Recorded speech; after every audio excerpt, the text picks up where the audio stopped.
Welcome to WRM, Work Relationships Matter. I'm your host, the Edward Jones, a certified life coach. My motto is work relationships work for those who work on them. All the people who appear on this show were successful because they established and maintained excellent work relationships. Angel Torrence is back. She is the CEO and founder of Angel Wings Floral Designs. We talked a lot about her administrative role when she did that. She was excellent with that one, but I really wanted to talk with her about her business and didn't get the chance. That's why she's back. Angel, I'm glad to have you back. Welcome back to the show. Thank you, Ed. Thank you for having me back. I so enjoyed our conversation the last time, so I'm glad we're able to get back to um, talking more about the business that I've started. So thank you.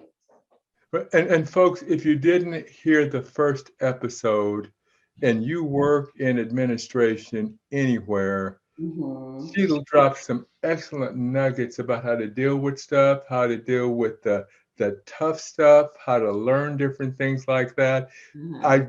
I just couldn't get into the other to what I'm calling her second act because the first act was so exciting and fulfilling.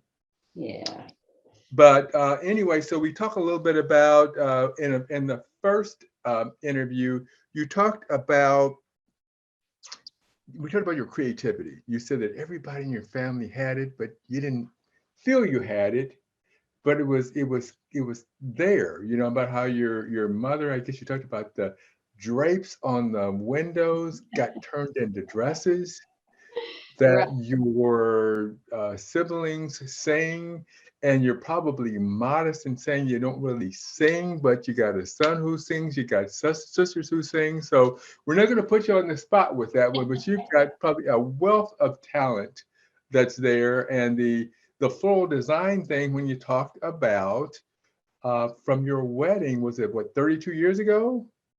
32 years ago, almost 33. Right, you designed your wedding gown. No, I didn't design my wedding gown, but I Okay, designed the event, the okay. reception. I put a lot of effort into what my vision was for my wedding, I just enjoyed it so much that I knew that was something that I'd like to pursue, that I wanted to pursue. So I did some work for family and friends throughout my entire career. So, but yeah, 32 years ago, I enjoyed that so much that I knew I wanted to pursue it someday. No, so you in some ways were your own wedding planner. Yes, right. Yeah, so Yeah. no, that's really exciting. So that's the background that was just something that was always there. Mhm. And I think you did, like you said, a lot of design while you were working as a hospital administrator. You did a lot of help with planning events for throughout your entire time, right? Yeah, well, and it wasn't even just outside of my career with the hospital. When I was working with some of the business resource groups, we had events, we had scholarship events, we had employee events, and I was also involved in planning some of that too, and even some of the design work. Before COVID, we would get together and we would, have these big events. And so I would always volunteer to be on that committee, Hmm.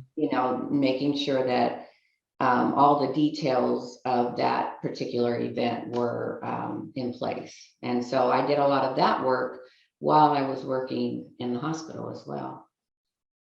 And so when you were working at the hospital, were you thinking that one day I'm going to do this as a business? Yes, I did. I Okay. actually wanted to retire about 10 years ago. Hmm. I went to floral school, design school in Seattle, and I went for 3 weeks. And I thought that I wanted to retire earlier than I did. Um, but it didn't work out. It didn't work out. It just wasn't time for me to do that. So I just continued to do it, as a side, kind of a side hustle, as they call it. But I knew that I wanted to do something along these lines. Floral design was really where I had the passion. I did some wedding planning many, many years ago, working with brides for the planning portion of it. But I found that the design work is where I wanted to spend my time rather than planning the entire event. Just really getting into the beauty of creating something beautiful for the couple that were getting married. So that's I always knew that I would do this, something along this line, when I retired. Yeah, I did. Okay, because I didn't know that you'd gone to floral design school. So what was that like? Oh, that was interesting, very interesting. Probably about 10, 11 years ago, I went to floral design school in Seattle, the Floral Design Institute. Learned a lot about small events versus large events, how to create those large, beautiful arrangements that you see a corporate event or a wedding. So I did that for 3 weeks and it was great. I had a great time.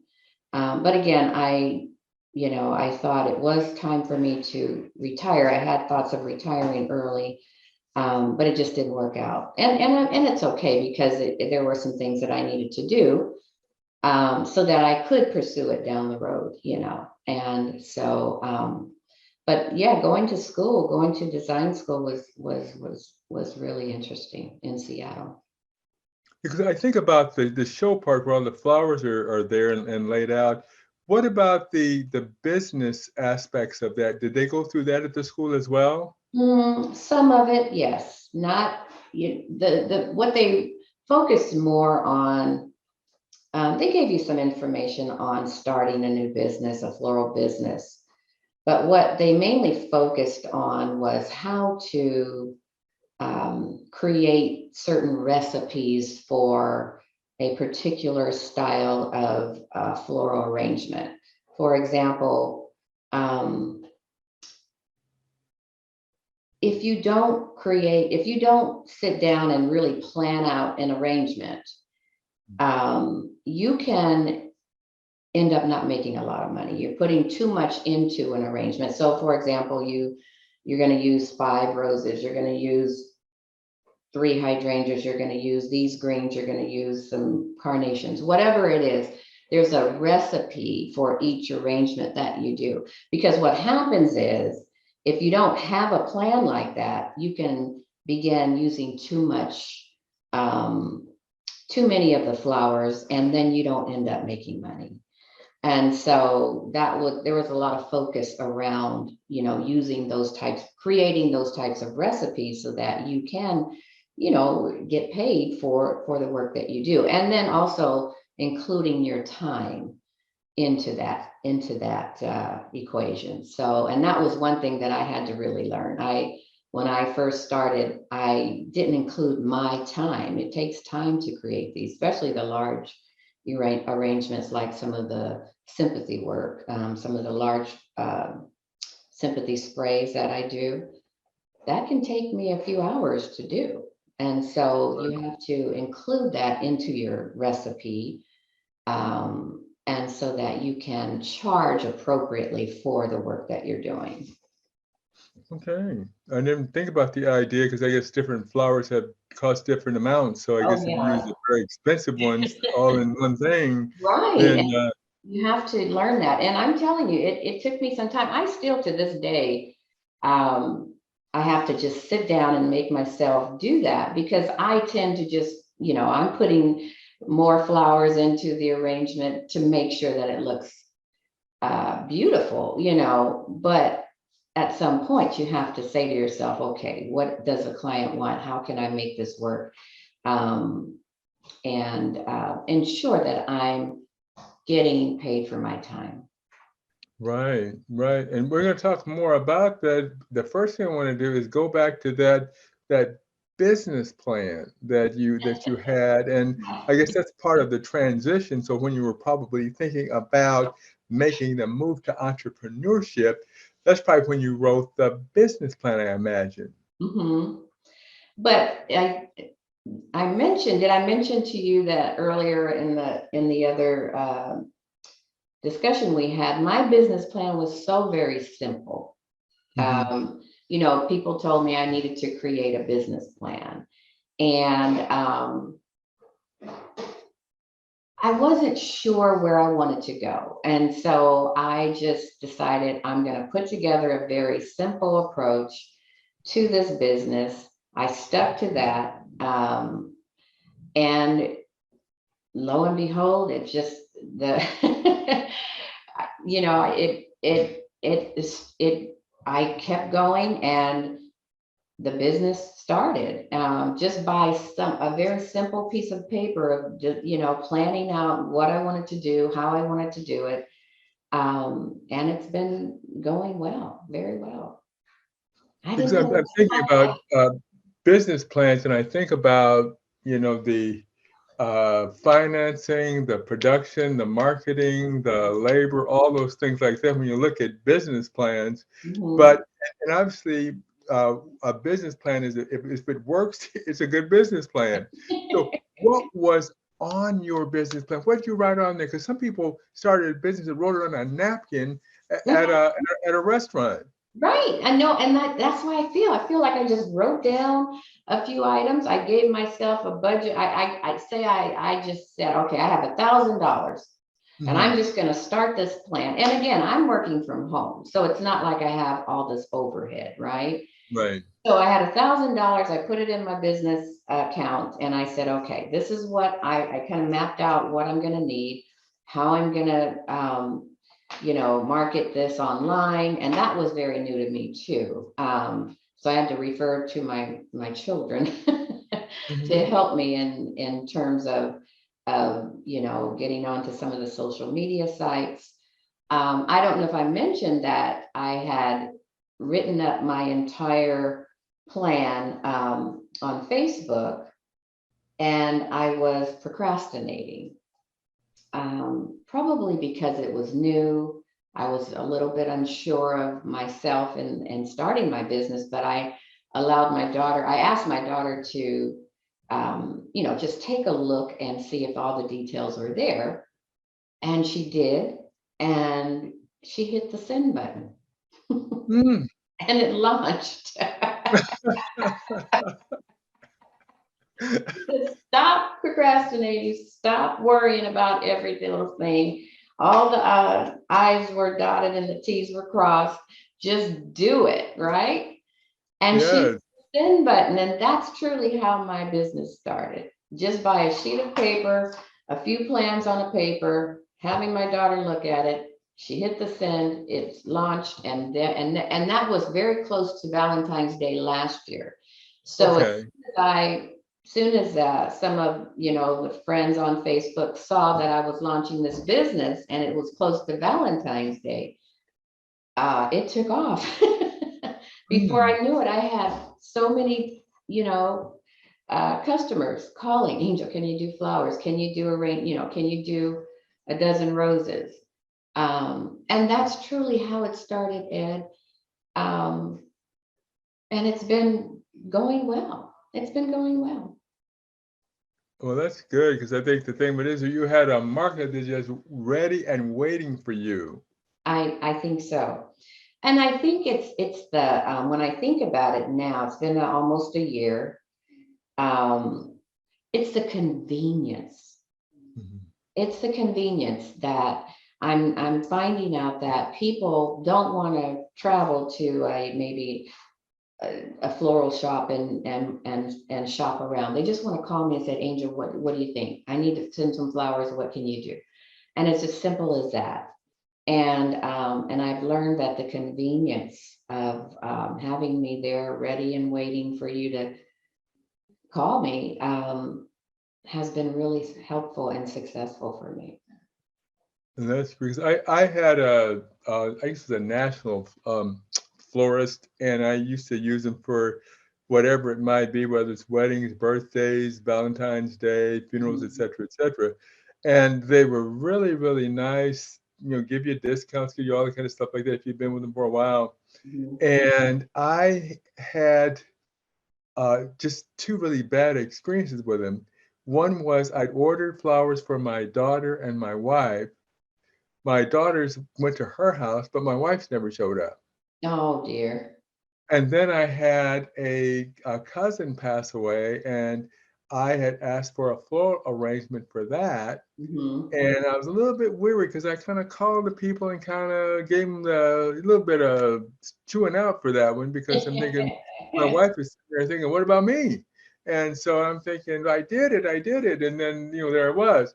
But I said, this time with the cousin, you only got one time to do it. Right. And you got one job. And Right. so I called him, I said, you got to do this. And he said, okay. So I called my cousin, it was down in Memphis, Tennessee. Mhm. And I called my cousin and I said, take a picture of the arrangement, et cetera, et cetera. Well, I called, it wasn't there. And he said, well, maybe it was at the funeral home. It wasn't there. It wasn't at the church. And Right. I'm thinking, oh my goodness, this is just, when you absolutely gotta get it there, Mhm. you want somebody you can trust. And so when I think about it, when you know someone, whether they can or whether they can't, and you have a relationship with them. And I Right. think that makes all the difference in the world in terms of doing that. So great national company, but they were saying that they would connect with local florists, and Mhm. the local florists didn't have the product. Well, see, and that is what I'm finding. I have gotten a few calls about delivering out of town, Hmm. and that would require me to connect with other florists Right. to do that. And I don't know that I'm at that place. And I think it's because, um, if I'm honest, I'm a little controlling Hmm. in what I'm producing.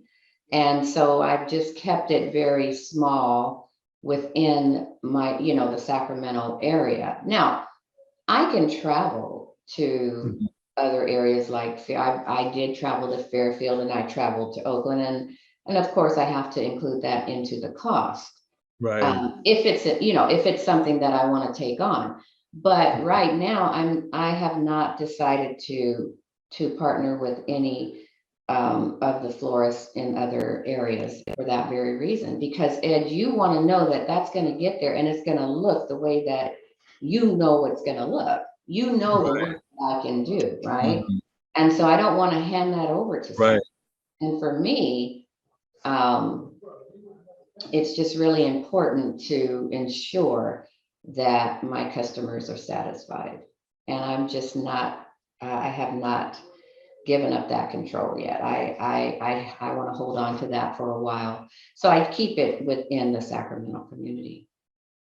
Right. And that's a good business decision.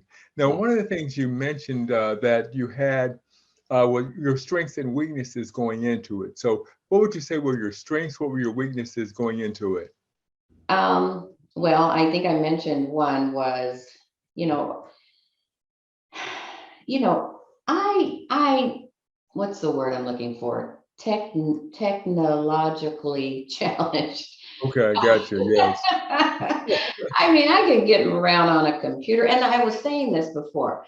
In my career, in my first career, I had people to do things for me. I had people Right. to handle the details. I had people looking at my work. I had, I had an assistant to ensure that things that I got to the right places, that things got done.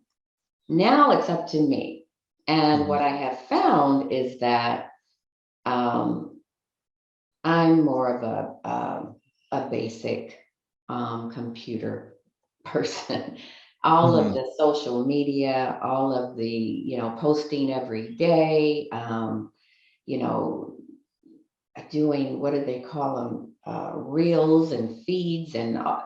all the things. My children are helping me to learn more of that. So I would consider that where I certainly have opportunities there.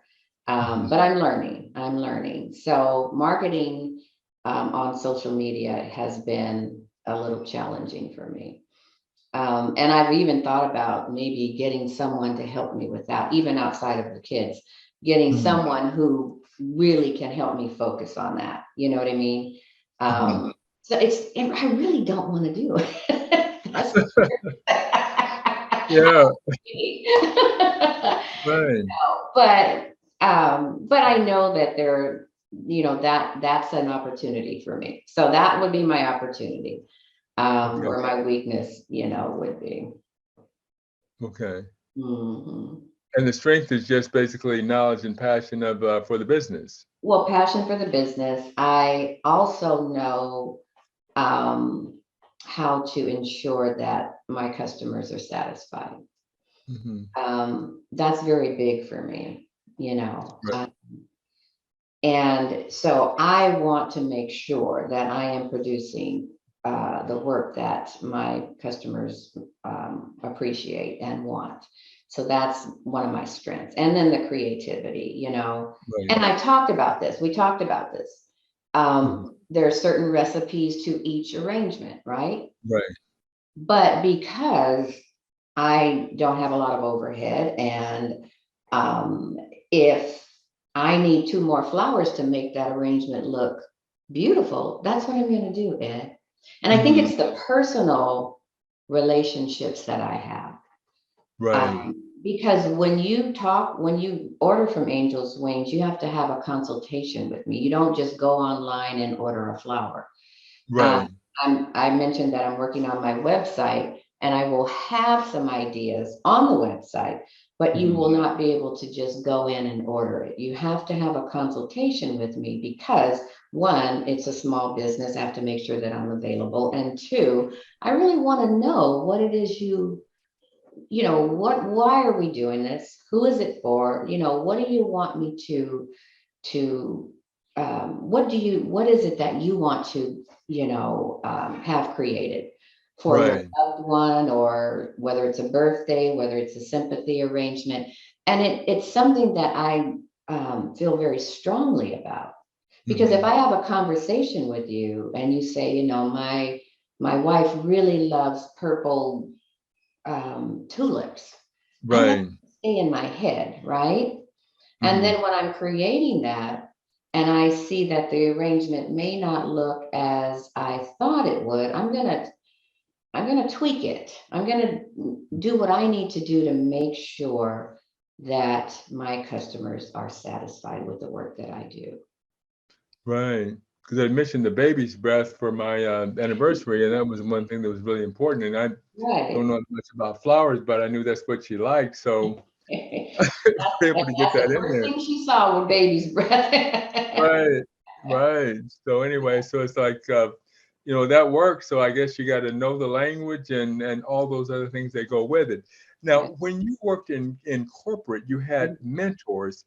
For your entrepreneurship, did you have mentors for this as well? Hmm. Um, I'm just trying to think.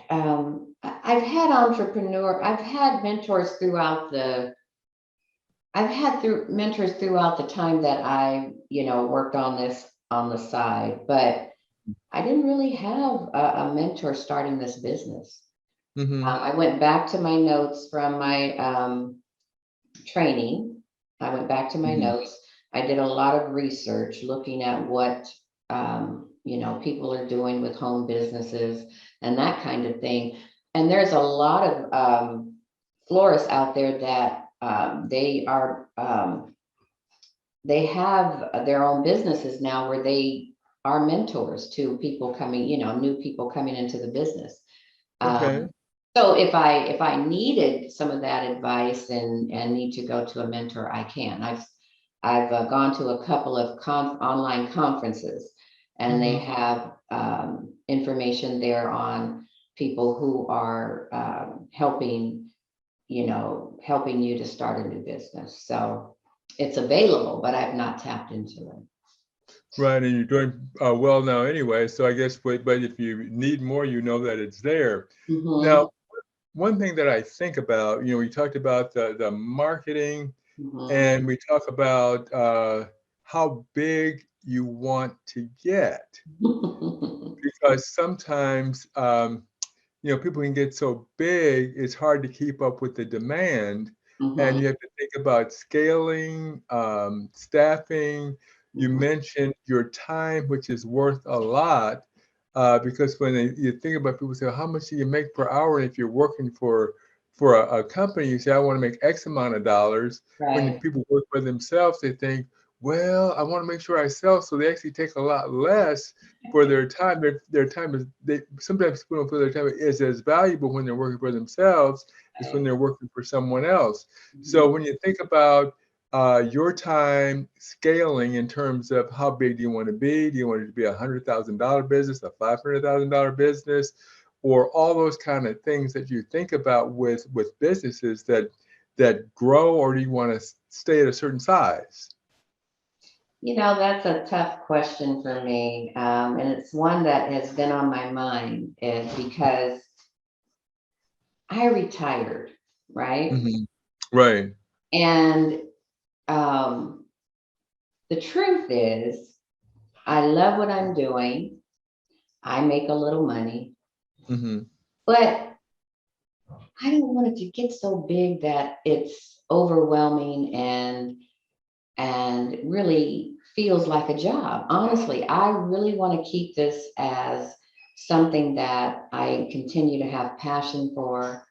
I'm able to do it when I want to do it.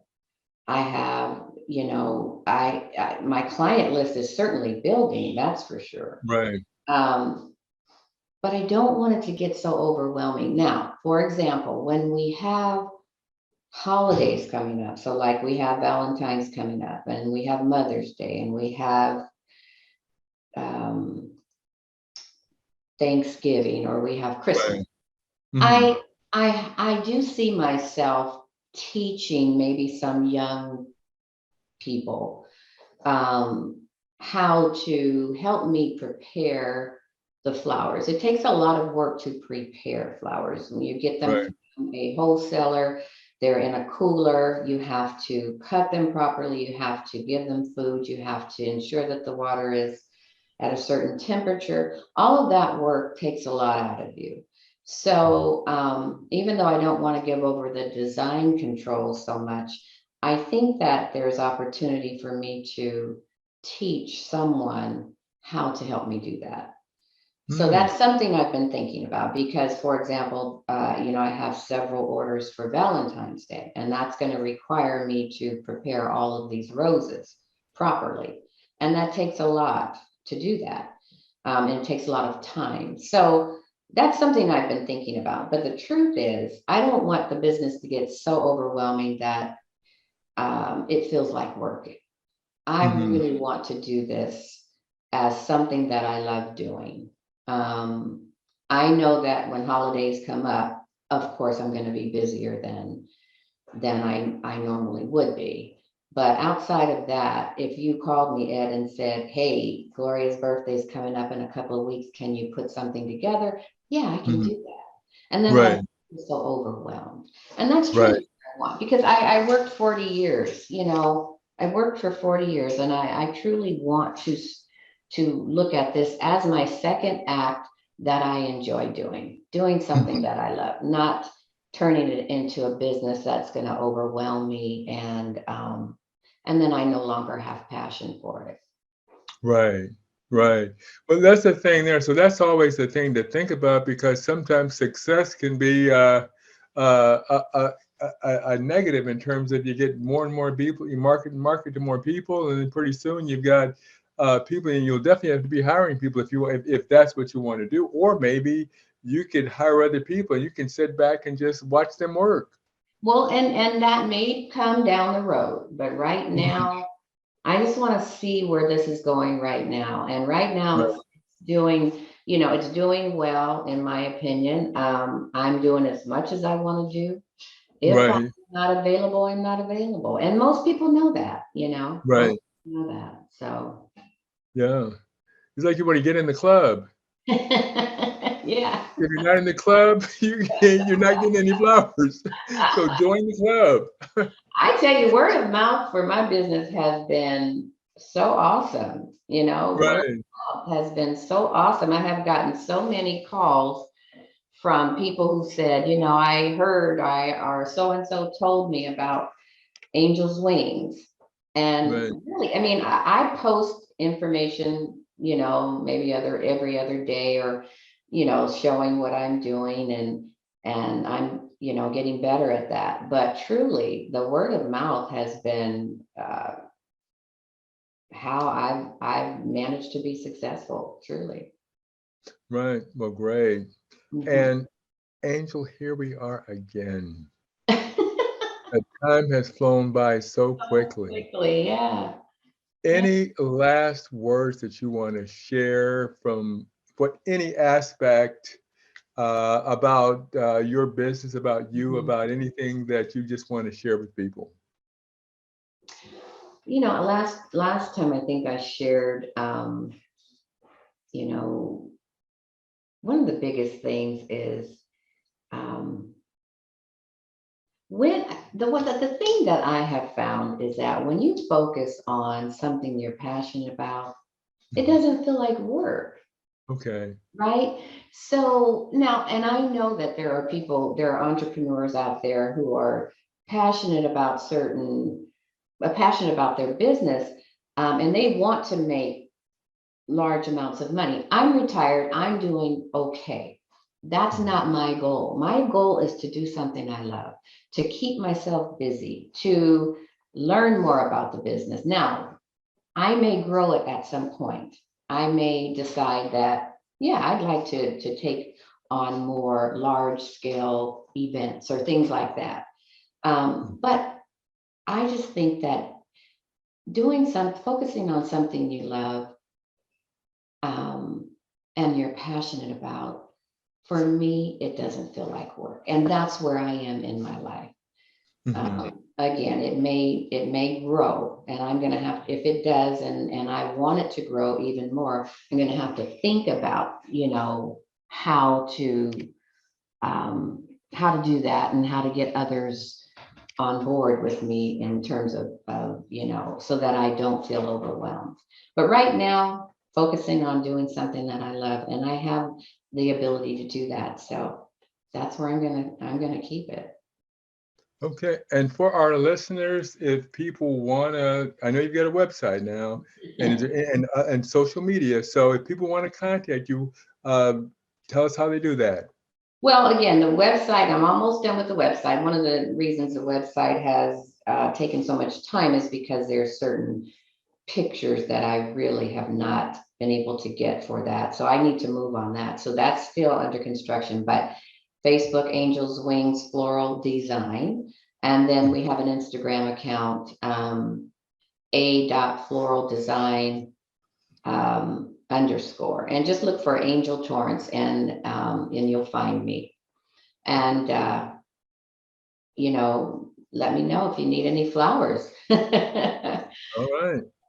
Well, So, good. Well, folks, you've heard it here first. Angel Wings, which is blowing up. Get your flowers while you can, because one day you might be cut off. So get them now. all right, Ed, give me a call. It's almost Valentine's Okay. Day. Well, thank you, Angel, for coming back and visiting with us. All right, Ed, thank you so much for having me. And folks, this is WRM Work Relationships Matter. We've just talked with Angel Torrence, went from executive to entrepreneur, a great story that's out there. To learn more, you've got the contact information. But if you want to learn more about my business and about how to improve work relationships, go to www.prodestinycoaching.com. And remember, work relationships work for those who work on them. Have a great day. Thank you, Ed. Welcome to WRM, Work Relationships Matter. I'm your host, the Edward Jones, a certified life coach who specializes in work relationships. Now, whether you work in a private corporation, nonprofit organization, or operate as an entrepreneur, work relationships matter. All of my guests are successful because they've learned how to develop work and or client relationships. Santana Jones, real estate agent in Nashville, Tennessee, is with us today. He is here today to share his thoughts and experiences that will be beneficial to you. Welcome, Santana. Hey, it's a pleasure to be here. And it's great to have you. Now, I have been noticing your videos on Facebook, Hmm. and they are really dynamic. I know some of them are work related, some of them are just fun, but they're definitely eye catching. So, audience members, definitely check those out if you get a chance to do that. So, that's really a nice feature. I just thought I'd better start off with that one because that catches my eye whenever I see them. Well, I appreciate you saying that. I mean, I make them, and I really don't know how people respond to them, but no, I'm glad you said that. That's encouraging to hear. I'll Do I keep look putting. forward? I look forward to them actually. Uh, well, I hope people feel like you. More people feel like you. Well, that's good because I remember Sarah Cooper used to put them out when she used to do her things, but I guess I used to look forward to hers. Now you're the guy that I'm looking for. Ooh, that's a lot of pressure. No, not really. You're just a natural. But what I'd say is like the thing that I always look at whenever with all of my guests, I have you ever gone to a mixer and you got your name tag on, and somebody walks up to you and the first thing they ask is, "What do you do?" Hmm. And Yeah. people do that. But with the podcast, and we're going to get into what you do, but first we want to know who you are. And so we talk about things growing up that there could be special events or maybe a mentor or someone that kind of influenced you when you were growing up. So basically, just a little bit of background about who you are before we get into what you do. Oh man. Well, this is a unique podcast because I actually know the host. Right. Yeah. So Edward Jones is actually my uncle, my dad's brother, and we have a lot of history. I mean, he probably changed my diapers, babysat me. We went to the same. We used to meet my cousins at Grandma Jones' house during the summers, and those are like great memories I've had growing up. And so, who I am is basically just I mean, your average Jones. um, and I've had a lot of life experiences that have brought me to where I am today, or motivated me to be who I am today. And I still think I'm becoming who I'm supposed to be. So some of those experiences include music. I went to school for, so first of all, I went to college for ministry in the beginning. It took 2 years to learn how to do public speaking. And then I transferred to Columbia College in Chicago, where I studied music business. And then when I graduated from Columbia College, moved to Nashville, just packed my stuff up, and didn't know a soul. I just knew it was meant to be. It was something I was led to do. Packed my stuff up, didn't tell much anybody where I was going. I know that made a lot of people upset, but made a home. And actually, yeah, I made a stop in at your house, Uncle Ed. And I stayed there for a few weeks because I was trying to find a place, and I had a place, found an apartment, and it wasn't going to be ready for like a couple of weeks. I can't remember if it was like 2 weeks or 3 weeks, but I stayed with you, and we built a bond. I felt like I knew you growing up, and knew you and the family, but I felt like that was like a moment in my life where I really felt like I bonded with that side of the family. And then again, when I moved to Nashville, I started doing music. I traveled, I toured, and it was like being thrown headfirst into the deep end because I was young, straight out of college, didn't know anything. I mean, being a young kid on the tour, I mean, what could you ask for? What else could But you ask? but before we go to the tour, why Nashville?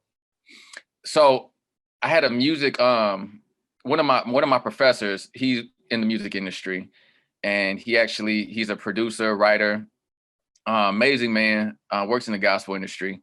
I told him my plans. My plan was to move to New York or LA, and he gave me a look, and I was like, what is that? What does that mean? What does that look? And he was like, come see me.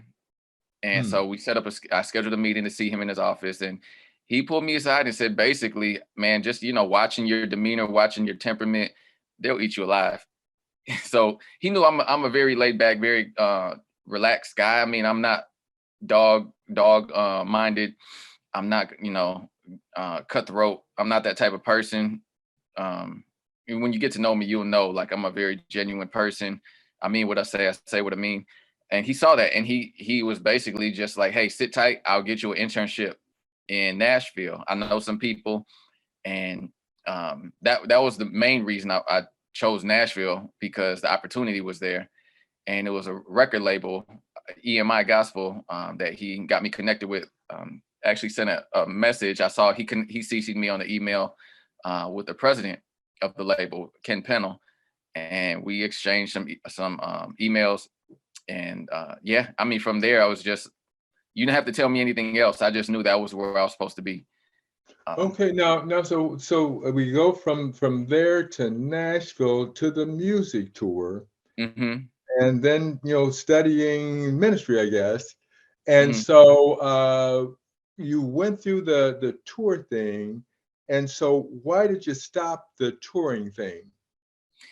So around 2007. So I when I moved to Nashville, it was about 2005.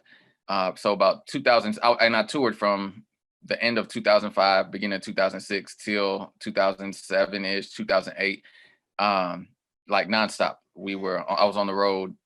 I think, what was it? It was any season other than summer and some winter. I was on the road. So in 2007, my mom passed away, and that kind of like changed a few of my, just my ambition, my motivation, my motivational level. And so I decided to do some relief work. I connected with, and I just got my passport. It was another one of those things. I'm very like spur of the moment kind of person. Like, wherever the wind blows, that's kind of what I do. And if I feel like it's right, if it's meant to be, I'll go full force with it.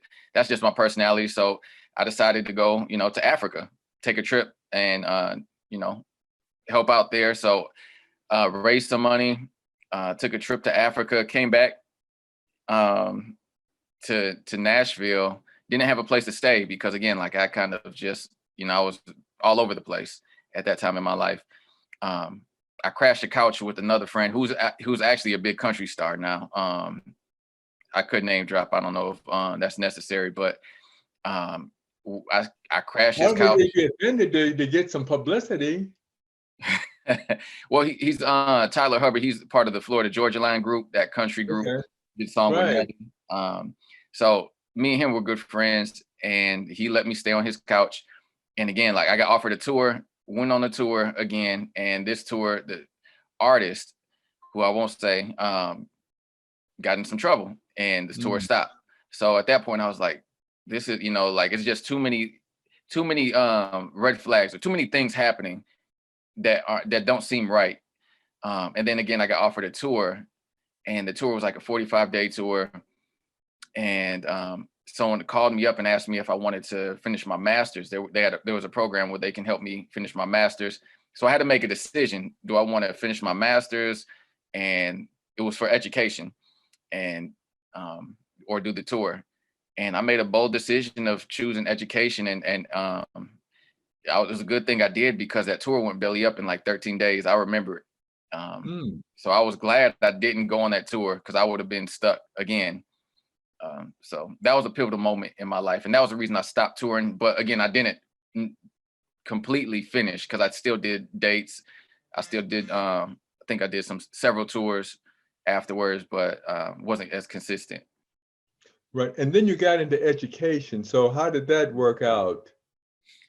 So again, one of those God things, I felt like it was meant to be. I had someone who I worked with, her daughter, in the music industry, we worked on at a label together, and the mom was a principal, and the mom called me up, asked me if I wanted to interview, and I interviewed just for the fun of it. I didn't really take it serious. I didn't think I was going to pursue it. I just said, I'll go check it out.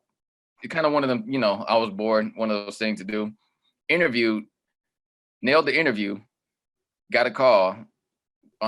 Didn't have any educational background, but they said they wanted to offer me a job on contingent on me finishing my education, getting that master's degree. So it's just like the pieces started to fit together. Someone offered me a program to finish my master's, and I got offered a job, all within like a month's time of each other. So I just felt it was meant to be. And that's what catapulted my career in education. And I started working with the SPED population. And Now, again, explain that. I'm not familiar with that. so just special ed. So again, Okay.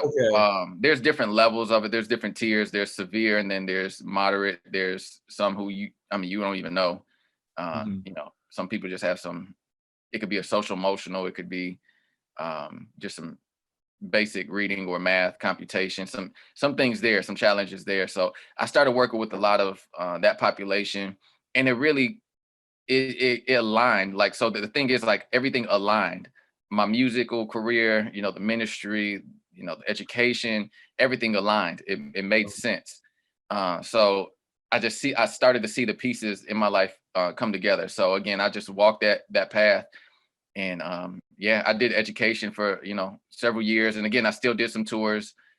One of the major tours I did while I was in education, almost got me fired, was Kirk Franklin. I traveled with Kirk, and my wife was pregnant at the time, so it was just a lot going on at that period. So a lot of pressure. I don't talk about it, but it was a lot going on. But yeah, that was a fun time in my life. Very, very exciting, dangerous time in my life, because I almost got fired from education because I was gone. Gone so much. Okay, so now you're in real estate. So how did that leap occur? So real estate, actually, if we rewind before before college, in high school, I used to sit down and talk with some friends. I used to sit down late night, talk with my friend Kim and Josh, and Kim's mom, and we'd have conversations about real estate, just about getting into it, owning stuff. And it was a conversation I was very serious about. So serious where I've met with people who are in the business, in the industry, and I wanted to learn about real estate. So I talked about it since high school, and it was one of those things, like, it was maybe too good for me, or I wasn't good enough for it. And I went to college. I figured maybe I need to do the traditional route, go to college and pursue an education, get a degree. And again, that, part of that, I knew it wasn't right, but I did it anyways. And again, maybe me feeling it wasn't right doesn't really negate the fact it probably was part of the God's plan, the whole One thing I think about is that because I look at listeners who may be looking to get into real estate, and obviously your journey moved in different directions, but that burning for it was there. And then when I think about influences, things that happened, that happened in high school, and that stayed there all throughout the other careers. It was always there. Right. So what was it about you that propelled you toward it, but at the same time pushed you away from it initially? What was that push-pull? If I could be honest, the pull and the push, probably money. Okay. Again, like, when you think of real estate, you think of financial freedom, you think of time. You see if you go on Instagram, you type in real estate, the hashtag real estate, you're gonna see a lot of people on vacation or dressing nice, looking fly, closing on houses. And that's what you see. So again, that's very attractive. That's appealing. Who wouldn't want to be part of that, right? Right. But at the same time, I thought about my life. I was like, I don't want to pursue money. I don't want that to be my main goal in life. So I went after, again, like, the reason I went on mission trips or relief trips is because I had deeper desires in life. I wanted to pursue those things that were valuable to me, and helping others. So that was one reason. So I was kind of scared. I was gonna be thrown into a life that I really wouldn't understand, or I really wouldn't really be able to control, because it may have taken control of me. So I was a little nervous about that. I think that was part in the back of my brain. So again, money was attractive. And now that I'm older, I'm mature, being on tour, I got money. Like, I was young, I had money. I didn't know what to do with it. I was very dumb with my money. So now that I'm older and went through those mistakes, I think now that I'm responsible, I think the word is responsible. I think real estate started to happen. That's when it started to happen, when I was ready for it. And let me pause you for a moment, because we want to get back into real estate, but you just touched on something that I want our young listeners especially to do about money. Yeah. What would your older self tell your younger self about money? I mean, money, again, like, I think it's a tool. That's the main thing you need to look, the way you look at it. Now that, I'm older and, I'm making money, I'm putting money back out. I'm putting money. And the one thing I tell a lot of the younger kids I mentor, for one thing I've learned is that you have to spend money to make money. And so essentially money is a tool, not to hold on to it. When you make money, it's not meant to be held on to. There's investment accounts, there's investments that you can make. Like, the bank accounts, I don't understand. For me, I don't understand completely bank accounts. You just put your money somewhere and let it sit. To me, that doesn't make sense. So again, like, you have to look at money differently. It's not meant to be held on. It's meant to be poured into others. It's meant to be sold. It's meant to be invested. And there's even there's something, a scripture, and if I can talk about it on this podcast, it's always been in my mind. Like, whenever I think about my life or my talents and my gifts, and what I offer is the parable of the guy with the talents. There are three men with talents. One man took his talents, buried it. And when the owner came back, he was like, "What'd you do with your talents?" "I buried it." He didn't do anything with it. And then again, another man did the same thing. So there was that final man who took his talents and multiplied it. He had like one talent or three talent, whatever. I forgot exactly, but he had a small amount of talents. And then when the owner came back, he had this multitude, this significant amount of talents, because he multiplied it. And so that's why I think money is meant to be used. It's not meant to be. Let me ask you, did you make any mistakes, anything with money that you regret? Yes. As a young person. Yes. That's a quick yes. Okay. Yeah. Spending money chasing things that I thought were valuable, that really, you're trying to, so one thing even adults make, a lot of agents make this mistake, trying to impress others. So me trying to take people out, wine and dine, maybe somebody I was interested in at the time. I spent a lot of money on food, and be honest with you, I probably spent too much money on food, eating out, going whining and dining, going to places, traveling without budgeting. And just spending money on things that there was no return on. Like, it was just, you spend it and it's gone. Your money's gone. And not really watching, not monitoring my money, or thinking that money is meant to last. You get a significant check. Let's say you get 50 grand a check. It doesn't last that long, especially if you're not getting more income for a long time. So if you're just sitting, not doing anything, just spending money, that money doesn't last. It looks like a big amount of money, but it's really not. Again, so I made a lot of mistakes with spending money frivolously, and just really not being a good steward. Right. Yeah. And so that was because the thing that we look at is that, because obviously money in bank accounts earns nothing, but so when you have money, spending it frivolously where there is no appreciable return, and because a lot of times people spend money on depreciating assets than on appreciating assets. And so when you take money and you put it in an appreciable asset and do the risk return trade-off, that's probably where you get the wisdom from. So you got to have so much disposable, so much investment, and some that is put away for the future. So you got maybe 3 buckets. So is that how you look at money now? Absolutely.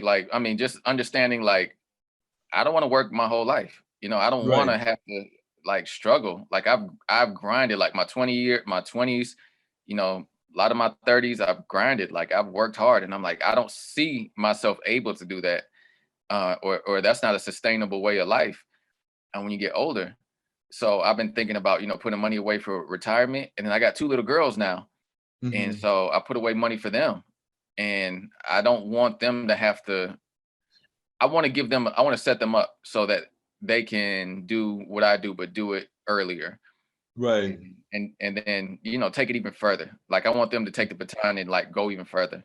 So Mhm. yeah, I think about those things now. Those are like major incentives for how, you know, for me using my money wisely. And again, like retirement and investments. I got a property and I'm building, you know, so again, like I'm gonna sell it, multiply the money, do more investments. So just keep on investing, and then, you know, eventually like have my little girls own some properties.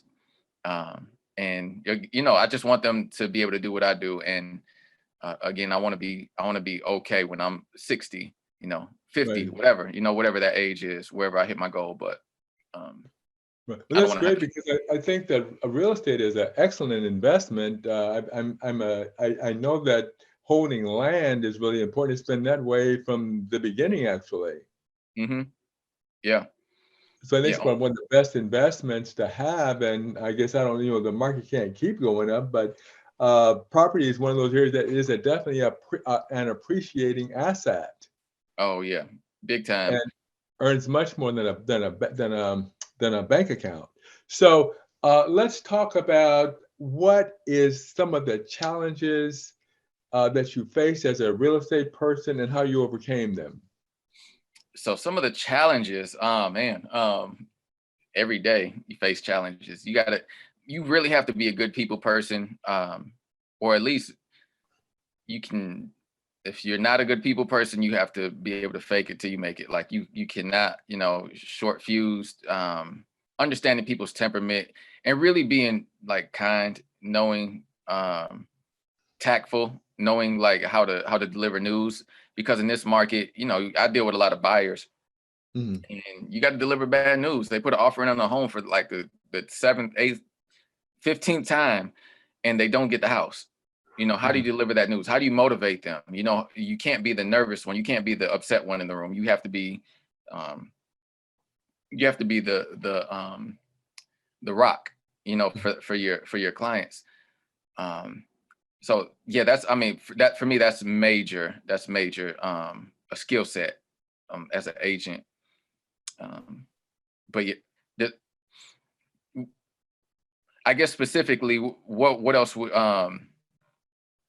would you want to know? Like, Well, I'm just thinking about someone who wants to get into real estate. Think, oh, that's good. You know, like you were saying, I see the money. Why? I can be on vacation. I can be out here. I can do all this. It's all upside. No downside. No stress. No nothing. I'm just this is the life. You know, why didn't I do this earlier? Because it's easy. got you. Okay, so yeah. Like, so earlier I said you can go on Instagram, you can go on anybody's social media page and just see the great things that are happening in real estate. However, that's not true. Like, real estate is tough. Like, when I first got into real estate, someone told me you need to plan at least 3 to 4 vacations a year if you're going full time. And I didn't understand that. I thought I'm thinking, you know, maybe you're spoiling yourself. But there's a reason, because you're taking on people, you know, you're taking on their, you know, their personalities, you're taking on, you know, people being upset, you're taking on disappointment, you're taking on, you know, a lot of errors that happen contractually, legally, you know, you may get in some trouble. There's a lot of things that can go wrong, and a lot of things that do go wrong, and a lot of things that will go wrong in real estate. You just have to be prepared, be as educated as possible. And then just you learn how to navigate through the waters, because you don't really, you learn not to be vulnerable yourself to a lot of the things that could disappoint you or make you upset. So again, like, it's a tough thing. There's like, okay, so there's days where I'm up 6:30 working on a deal, and I don't go to bed until maybe like 11 o'clock or midnight. because I'm working on this deal, that deal, and trying to communicate with people, reach people, at the same time have, you know, a family life. So it's very difficult, and there can be days like sometimes like a whole week where you're just nonstop. There's been days where I forgot that I didn't eat lunch because I was working so hard on a deal, and time is of the essence when it comes to these deals. So that's the stressful part. Now, how Now, many hours a week do you say you that you put in if you want to be successful? Because you can work as much or as little as you want to, right? uh-huh. So how many hours would you say you'd have to work to be successful? In the beginning, you'll probably put in more hours than you can even think you were capable of doing. Okay. Yeah, in the beginning, I was on the phone again. Like I would get up early, like 5 in the morning, go eat breakfast. I'm networking, like no matter what. I'm at a restaurant. I'm talking to the waiter, waitress. I'm talking about real estate. I'm on my computer, checking out my systems and processes. I'm making phone calls as soon as people are waking up.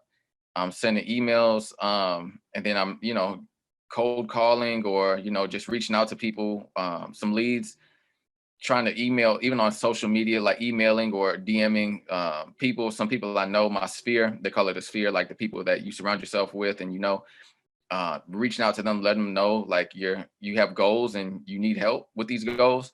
So again, like in the beginning, you'll put in more hours, but you know, the more experience you get, you'll put in hours. Like again, like don't get me wrong, you're still gonna put in hours, but you manage your hours a little bit better. Like now I can say I have family time. I can cut off most days I can cut off work.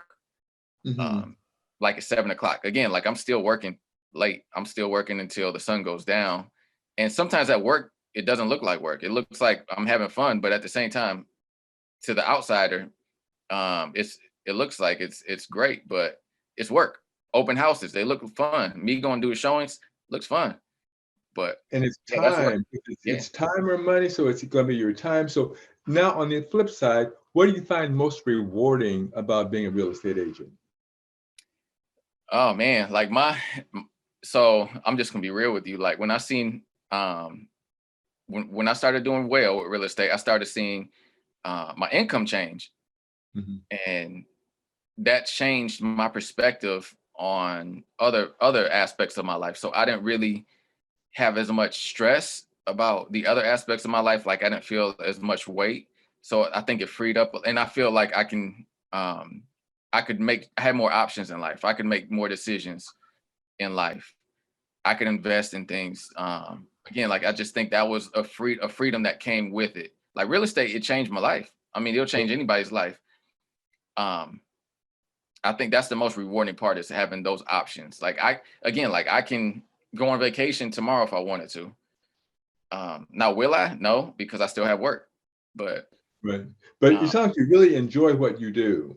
I do. I really do. I think and again, like I really feel like everything has aligned and prepared me to do it at this time. I don't think I'd been responsible if I started young. I probably would have. I mean, I could have been successful, but maybe my character wouldn't be, you know, what it is today. So, Right. But no, I think the thing that is kind of that whole thing that kind of carried you through to the whole process. So, what would you want our listeners to know? What advice or what would you want to leave? I say this is what I think you all need to know. This is my parting gift of wisdom, knowledge, or whatever that you want to leave with our guests. Because, like I said, the half hour goes by so fast.